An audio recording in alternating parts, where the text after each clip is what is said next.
नमस्कार दोस्तों, स्वागत है आपका आपके अपने YouTube channel exam Guru tips and tricks में। दोस्तों, करंट अफेयर्स में आज हम जो टॉपिक करने वाले हैं वो है आपका केंद्र सरकार की प्रमुख योजनाएं।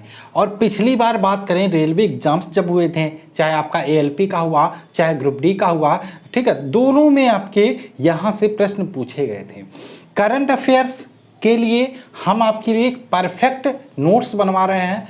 मैं वहाँ से गारंटी दे सकता हूँ उस नोट्स से कि आपके प्रश्न वहीं से फंसेंगे। मैं फिर से बता देता हूँ, लगभग 30 से 35 टॉपिक होंगे। जैसे एक एक टॉपिक आपका इस प्रकार से होगा, जैसे केंद्र सरकार की प्रमुख योजनाएं, कंपनियां, प्रमुख कंपनियां और उनके सीईओ कौन क्या है, ठीक है, जीएसटी, राम मंदिर, ये सारे टॉपिक होंगे। उसके बाद अक्टूबर 2019 से लेके पूरा आपका सितंबर 2020 तक का करंट अफेयर्स उसमें रहेगा। जैसे अक्टूबर आएगा तो उसमें अपडेट कर दिया जाएगा, ठीक है, वो मिलेगा आपको। 1 वीक का टाइम दीजिए, थोड़ा सा टाइम लग रहा है महीने वाले करंट अफेयर्स में। तो अभी बात करें उसी करंट अफेयर्स वाले पीडीएफ से हम ये सारी चीज़ें कर रहे हैं। वीडियो के माध्यम से पूरा फ्री ऑफ कॉस्ट आपको क्लासेज मिलेंगी, लेकिन पीडीएफ के लिए आपको थोड़ा सा पे करना पड़ेगा। अभी हम बात कर लेते हैं, ये आपके एनटीपीसी एग्जाम में, ग्रुप डी एग्जाम में, दिल्ली पुलिस, यूपीएसआई सारे एग्जामों में काम आने वाला है, ठीक है। अच्छे से देखना, ध्यान से देखना, एयरफोन लगा के देखना। और अगर जो पहली बार हमें देख रहे हो, चैनल को सब्सक्राइब करके जाना, क्योंकि बहुत सारी इंपॉर्टेंट चीजें आपके लिए मिलने वाली हैं। रीजनिंग में जिन बच्चों के लिए प्रॉब्लम है उनके लिए रामबाण सॉल्यूशन मैं 30 वीडियो में पूरे रीजनिंग को कवर करूंगा। 30 वीडियो मतलब 30 वीडियो, हर वीडियो में 25 से 30 प्रश्नों की प्रैक्टिस, 5 से 6 क्वेश्चन आपको होमवर्क दूंगा जो आपको करना रहेगा। टॉपिक वाइज सारी चीज़ें करेंगे, ठीक है। तो चलो यहाँ पे शुरू करते हैं। थोड़ा सा टाइम दीजिए रीजनिंग के लिए। लगभग 50% काम कंप्लीट हो गया। मैं चाह रहा हूँ कि पूरी चीज़ें कंप्लीट हो जाए, उसके बाद मुझे सिर्फ वीडियो बनाना रहे जिससे बीच में कोई बैरियर्स या बाधा ना आए, ठीक है। तो आज के वीडियो का टॉपिक है केंद्र सरकार की प्रमुख योजनाओं के बारे में। तो ध्यान से देखिएगा। तो पहली योजना की बात करें जिसका नाम था नमामि गंगे।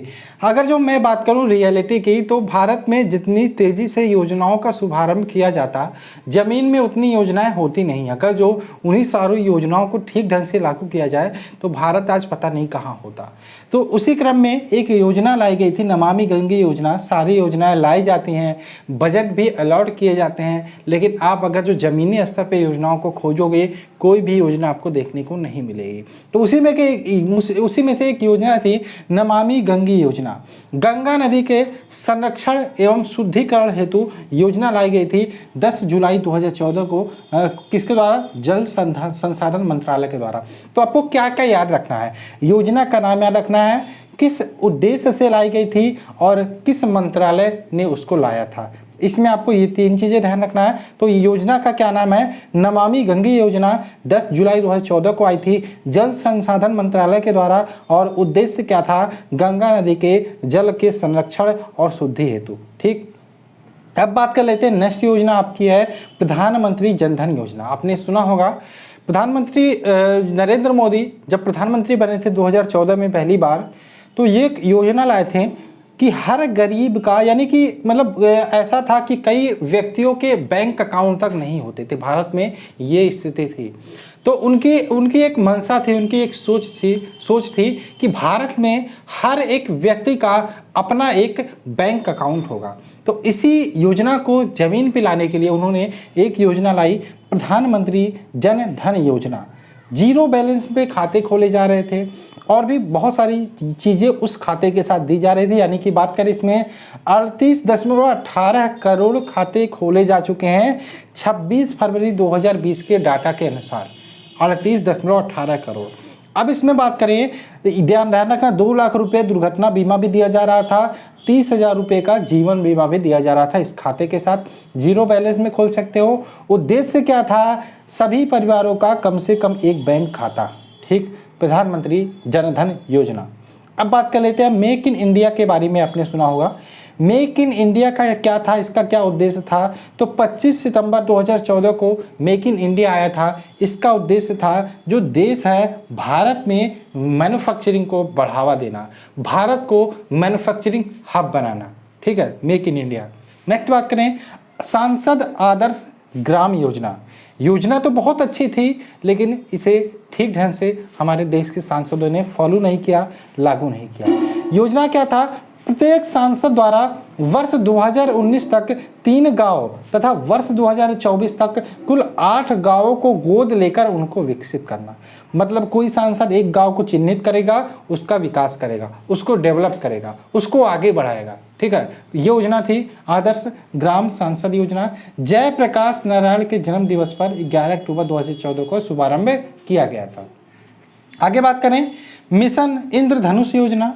मिशन इंद्रधनुष योजना, इंद्रधनुष मतलब 7 कलर आ जाते हैं। ठीक है, 7 कलर आ जाते हैं, लेकिन यहाँ पे बात करें इसके अंतर्गत 7 कलर नहीं थी, 7 बीमारियाँ थीं।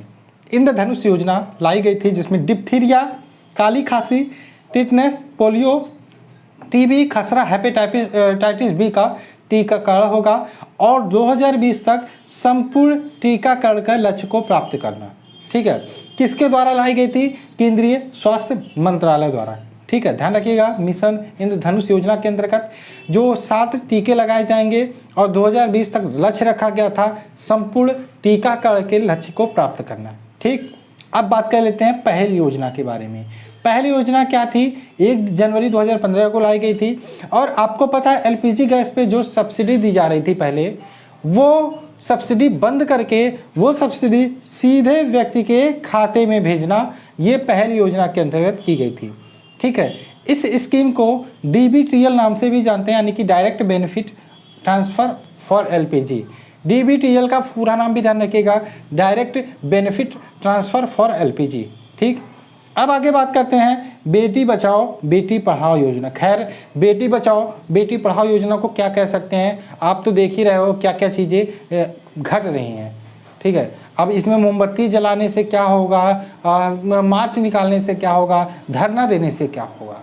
सरकार जब खुद इसमें लिप्त हो रही है तो इसमें क्या कह सकते हैं। चलो खैर, योजना है तो हमारा काम है पढ़ना, लेकिन थोड़ा सा जागरूक होना पड़ेगा। बेटी बचाओ बेटी पढ़ाओ योजना 22 जनवरी 2015 को महिला एवं बाल विकास मंत्रालय द्वारा लाई गई थी। 2015 में लैंगिक समानता और को बढ़ावा देना और लिंगानुपात को बढ़ाना। ठीक है, बेटियों का जो लिंगानुपात है बेटी और बेटों का, उसको बढ़ावा देना और जो लैंगिक समानता है मतलब बेटियों को हर क्षेत्र में आगे लाना, कुल ये जानिए। ठीक है, लेकिन क्या चीज़ें कह सकते हैं। प्रधानमंत्री मुद्रा लोन योजना की बात करें, 8 अप्रैल 2015 को लाई गई थी प्रधानमंत्री मुद्रा लोन योजना। मुद्रा का मतलब पूरा नाम देख लीजिए, micro units development refinance agency. इसका मुख्य उद्देश्य क्या था? सूक्ष्म उद्योगों के क्षेत्र के विकास के लिए वित्तीय सहायता प्राप्त करना और जो हमारे कई प्रकार के ऋण हैं, शिशु, किशोर, तरुण, इस प्रकार के ऋण को उपलब्ध कराना। ठीक है, किसान मुद्रा योजना, इस योजना के तहत ठीक है लोन दिए जा रहे थे कि आप लोन लो और उसका फ़ायदा उठाओ, बहुत सारे काम करो। ठीक है, 50,000 शिशु योजना के तहत, किशोर योजना के तहत 5 लाख और तरुण योजना के तहत 10 लाख रुपए तक के लोन देने का प्रावधान किया गया था। आगे बात कर लेते हैं उजाला योजना। उजाला योजना के तहत एक तो उज्ज्वला योजना वो अलग था, एक तो उजाला योजना है। उजाला योजना का पूरा नाम है Unnat Jyoti of affordable LED for all, यानी कि हर गरीब तबके के परिवार को कम कीमत पर एलईडी बल्ब उपलब्ध कराना। किसका उद्देश्य था? उजाला योजना का। ठीक, नेक्स्ट बात करें, एक और योजना आई थी प्रधानमंत्री सुरक्षा बीमा योजना। 9 मई 2015 को कोलकाता से इसका शुभारंभ किया गया था। इसके तहत 18 से 70 आयु का कोई भी भारतीय नागरिक 12 रुपया प्रति वर्ष प्रीमियम भरकर 1 लाख से 2 लाख रुपए तक का दुर्घटना बीमा का लाभ ले सकता है।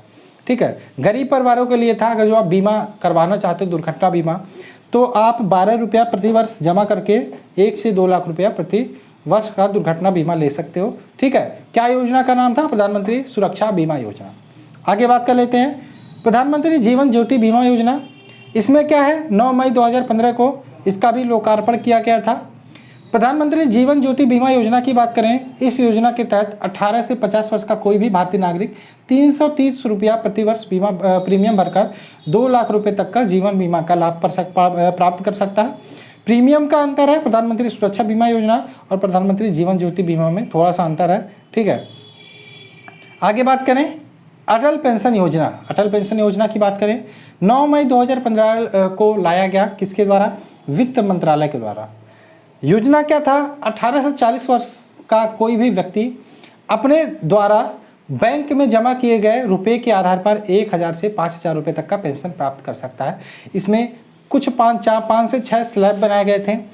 18 वर्ष के लिए कम था, 40 वर्ष के लिए ज़्यादा था। उस स्लैब में अगर जो आप पैसे जमा करते हो तो आपको जब आप 60 प्लस एज के हो जाएंगे तो आपको कुछ रुपए महीने का पेंशन दिया जाएगा, जो आपका 1000 से 5000 के बीच में जिस प्रकार से आप जमा करते हो प्रीमियम वो हो सकता है। ये था आपका अटल पेंशन योजना। अब बात कर ले अमृत योजना की। तो अमृत योजना, ध्यान रखिएगा, आपने स्मार्ट सिटी के बारे में सुना होगा कि देश में 100 स्मार्ट सिटी डेवलप किए जाएंगे। आपने बहुत चीज़ों के बारे में सुना, लेकिन कहीं पे योजनाएं धरातल पर देखने को नहीं मिलती। 24 जून 2015 को ये चीज़ें निकल के आई थी कि Atal mission for rejuvenation and urban transformation, ठीक है। लेकिन इसमें देखो योजना के अंतर्गत 100 स्मार्ट सिटी, 500 शहरों के आधारभूत सुविधाओं का विकास करना और 2022 तक शहरी इलाकों में सभी के लिए घर बनाने की योजना शामिल थी, अमृत योजना, ठीक है। 100 स्मार्ट सिटी अमृत योजना से रिलेटेड थे, इसको आपको ध्यान रखना है। अब बात कर लेते हैं प्रधानमंत्री आवास योजना। 25 जून 2015 को शुभारंभ हुआ था। इसका उद्देश्य क्या था, 2022 तक 2 करोड़ नए घरों का निर्माण करना, ठीक। आगे बात कर लें स्किल इंडिया मिशन योजना। शुभारंभ 15 जुलाई 2015 को हुआ था। उद्देश्य क्या था, 2022 तक देश के युवाओं को कौशल विकास करना, ठीक है। स्किल इंडिया मिशन ये तो सबको पता होगा। आगे बात करें दीनदयाल उपाध्याय ग्राम ज्योति योजना। शुभारंभ 25 जुलाई 2015 को किया गया। उद्देश्य क्या था, सभी गाँव को दीनदयाल उपाध्याय ग्राम ज्योति योजना, नाम से स्पष्ट हो जाता है, गाँव को विद्युतीकरण करना, वितरण कंपनियों की वित्तीय स्थिति में सुधार एवं उचित मॉनिटरिंग करना। अब बात कर लें सागर माला योजना। सागर माला योजना आपको पता है, ये जो नीचे का एरिया है भारत का, मैप में आप देखोगे ये आपका समुद्र के किनारे हैं और किनारे किनारे बहुत सारे बंदरगाह हैं। इन्हीं बंदरगाहों को सड़क मार्ग से जोड़ना। अब यहाँ पे ये किनारे किनारे सड़क बनाए जाएंगे, ठीक है। ये आपका था सागर माला योजना। 31 जुलाई 2015 को अस्तित्व में आया। बंदरगाहों का विकास करना, उन्हें सड़क रेल परिवहन से जोड़ना, सागर माला योजना इस परियोजना का नाम था। अब बात कर लेते हैं सेतु भारतम योजना। सेतु भारतम योजना की बात करें, किसके द्वारा लाया गया, केंद्रीय सड़क एवं परिवहन मंत्रालय के द्वारा। 4 मार्च 2016 को योजना अस्तित्व में आया।